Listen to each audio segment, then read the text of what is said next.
Bom, pessoal, então, de acordo com o que é apresentado nos artigos e também o que a gente geralmente escuta nas academias, nas experiências práticas, os três principais motivos que as pessoas gostam de fazer precisam, sentem necessidade de fazer alongamento são: primeiro, aumentar a flexibilidade, né, conseguir fazer movimentos mais amplos. Segundo, prevenir lesões, então deixar as articulações e os músculos mais prevenidos de possíveis lesões. E o terceiro motivo é reduzir, amenizar ou até evitar aquela dor de início tardio, então aquela dorzinha que você sente depois que você faz um treino de força mais intenso. Bom, então vamos lá, vamos começando do final para o começo. Primeiro, falando sobre dessa melhora na dor de início tardio. Essa dor, apesar de algumas pessoas pensarem diferente, mas essa dor não é causada pelo acúmulo de lactato. O acúmulo de lactato ele é durante o treino, ele é durante o exercício. Na verdade, nem é o lactato, é o ácido lático. Por isso que dá aquela sensação de queimação, acidez ali do músculo durante o exercício, principalmente exercícios treinos mais metabólicos, então aqueles treinos mais volumosos. Então fazer 15 repetições, fazer isometria, fazer aquele esquema de 5 repetições, depois segura 5 segundos, faz isso 3 vezes para compor uma série. Então aquilo ali acumula uma quantidade grande de que a gente chama de metabólitos, e isso faz com que seja mais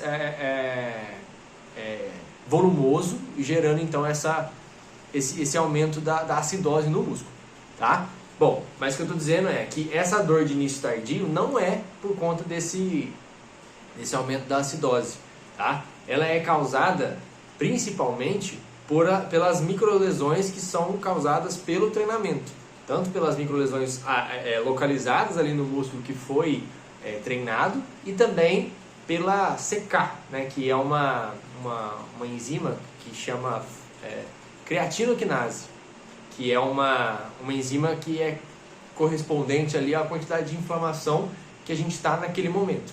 Tá? Não sei se você sabe, mas o treino em si, ele não você não ganha com o treino em si, você ganha no descanso. Por isso que você precisa ter descansos, períodos ali, dias de descanso depois de uma sessão de treino, para poder melhorar, para poder crescer, porque aí o seu corpo vai entender que aquele estímulo aconteceu e a tendência é de que ele se repita, e por isso ele você dá uma, vamos dizer assim, dá uma carga, né, dá uma destruída ali no músculo, para que depois ele consiga se regenerar, se recuperar e de preferência ficar melhor, que a gente chama de supercompensação, tá? Bom, então, para esse primeiro motivo, pensando em melhora de dor de início tardio, pensando que você vai alongar e com isso você vai dissipar melhor o ácido lático, não se aplica, até porque o que gera essa dor de início tardio nem é o ácido lático, é a microlesão, né? Então o alongamento em si não vai ajudar, visto que não tem a ver, tá? Bom, o segundo motivo, voltando naquela ordem que eu falei, prevenir lesões. E aí a ideia de prevenir lesões é com que, teoricamente, se você alonga, você deixa o músculo menos rígido, né? Se você entender o músculo menos rígido como uma estrutura que consegue produzir, alcançar mais amplitudes, então na verdade não é nem rigidez, é flexibilidade, é outra coisa, é o terceiro motivo que eu vou falar daqui a pouco. Agora, pensando em prevenir lesões, a teoria, né, o que se acredita é de que se você alonga, você evita que o músculo fique muito encurtado por conta do treinamento de força, e teoricamente esse maior encurtamento aumentaria a dor e consequentemente geraria lesões. Só que não é bem assim, tanto é que se você fizer um treinamento de força com maiores amplitudes, além de você não deixar o seu músculo tão encurtado, você ainda consegue ganhar amplitude, você consegue ganhar flexibilidade fazendo um treinamento de força com maiores amplitudes. Então, por exemplo, se você faz um agachamento com aquele agachamento profundo, certo? Aos poucos você vai começar a ganhar flexibilidade, por exemplo, de posterior de coxa, porque se você pensar no movimento na excêntrica, ou seja, na descida, você faz um movimento de flexão de quadril, certo? um dos movimentos que você faz é a flexão de quadril e flexão de joelho, né? E quem faz esses movimentos a flexão de quadril é o quadríceps.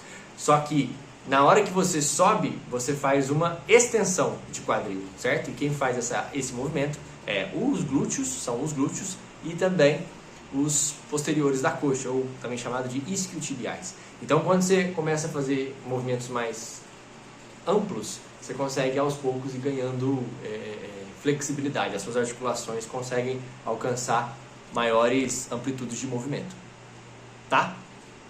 Então, pensando em prevenção de lesão também não funciona. Se você estiver fazendo alongamento pensando em prevenir lesões, você está perdendo tempo. A verdade é essa, tá? Agora, o terceiro motivo, que foi o primeiro que eu falei, é o de alongamento melhorar a flexibilidade. Aí, o que eu quero ressaltar com vocês? Tem algumas formas, pelo menos 4 formas de você fazer alongamentos. São elas: ativo, passivo, dinâmico e estático.